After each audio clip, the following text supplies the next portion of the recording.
Jet lag is probably the one thing that if you do not prevent it properly, if you don't take the right steps to make sure that you're starting off in your new destination on the right foot, then it can really derail everything. Hi, my name is Emma. I am your typical former foreign exchange student gone total travel junkie. I've been to over 23 countries and counting, and so that means I've been on a lot of airplanes and I've gone through a lot of time zones. Most people have heard the term jet lag, but if you are unaware of what it actually is, jet lag is the state of being when you go from one time zone to another and you are changing your sleep schedule. Essentially, if say it's like 6 a.m. in the time zone that you're going to, but it's maybe 3 p.m. where you currently are, your body is gonna think it's 3 p.m., but you need to readjust to the new place that you are, so everything's off. You could be really, really tired in the middle of the day, wide awake in the middle of the night, and that's a major problem. So you need to fix that. I want to get into a couple of different ways that I recommend how to help prevent and just aid jet lag so it's not so bad, so you can start off in the new time zone that you're going to on the right foot. My first tip for preventing and aiding jet lag is going to be to exercise on the day of your flight. This is mostly recommended for people who have a flight probably later in the day. So if you get up early, go to the gym, lift some weights, go on a run, do something that's going to actually exhaust you and make you tired. This way, when you get on the airplane, you can probably go to sleep right away. And this is going to get into another tip later, but being able to sleep on the plane is going to be one of the biggest things for you to be able to do to help reset your sleep schedule. This is something that I actually practiced on my very first international flight when I was only 16 years old, and I didn't think about it at the time, and I wasn't really into exercise back then, but my dad made me get up and go to the gym in the morning so that I could sleep on the way to Germany to reset my sleep schedule, which, yeah, it's only a 6-hour difference, but your body knows. It knows there is a difference. And actually, he was right. Being able to sleep really did help, and it made adjusting a lot easier. My next recommendation is when you are trying to sleep on the plane, you should use a blackout sleeping mask and earplugs. What this does is it kind of helps create a sort of sensory deprivation sort of environment, and being able to block out the light so that it's not coming through your eyelids is super, super helpful. Also, being able to sort of block out the noise, and if you don't like earplugs, you could even pop in some noise canceling headphones to help just prevent hearing all those creaks of the plane, screaming kids, bickering couples, all the different things that can happen on board. And that will just really help so that you can really get into that more relaxing state to try to catch some shut-eye and just readjust to the time zone that you're headed to. Also, with using a blackout sleeping mask, this really helps with the natural production of melatonin, which, if you aren't aware, is the sleepy chemical that our brains produce starts to become dark so that we're able to go to sleep. So the darkness makes you sleepy,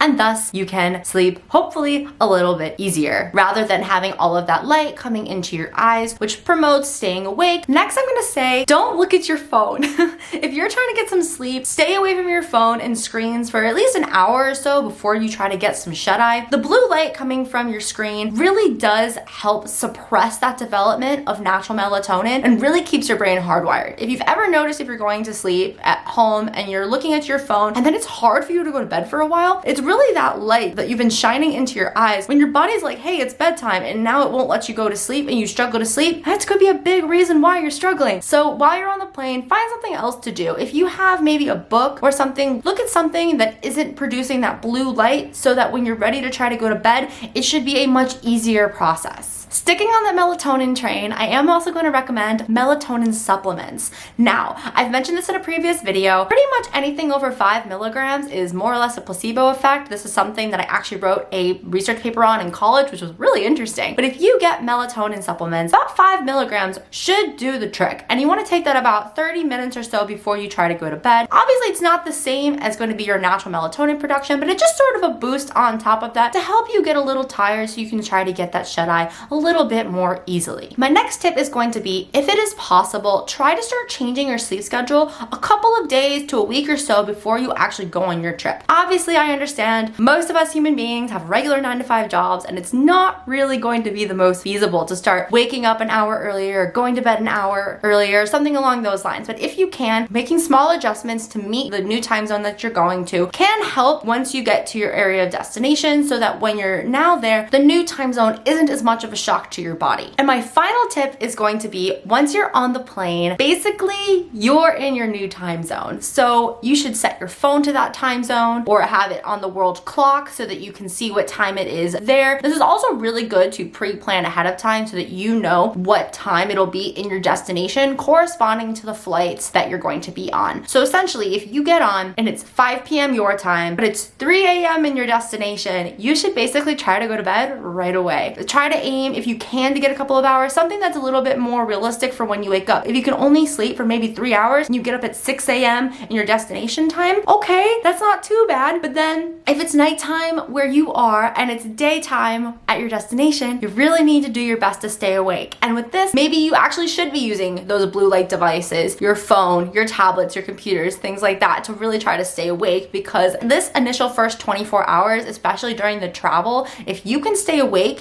or force yourself to go to sleep to get that circadian rhythm reset, it's just going to make it significantly easier once you get to your destination. So these are all tips and tricks that I have personally used on flights to help reset my circadian rhythm when I've been going to new time zones. I wanted to make this quick and easy, kind of straight to the point. I hope these were helpful and you can use them on your next flight where you need to reset your sleep schedule. If you found this helpful, please comment, like, and subscribe. Help the algorithm so I can try to grow this channel. I really appreciate it. Thanks for watching to the end if you did, and I will see you guys in the next one. Bye! Slow down, hold on tight now. It's okay to meet me at the front line. I've got cold feet.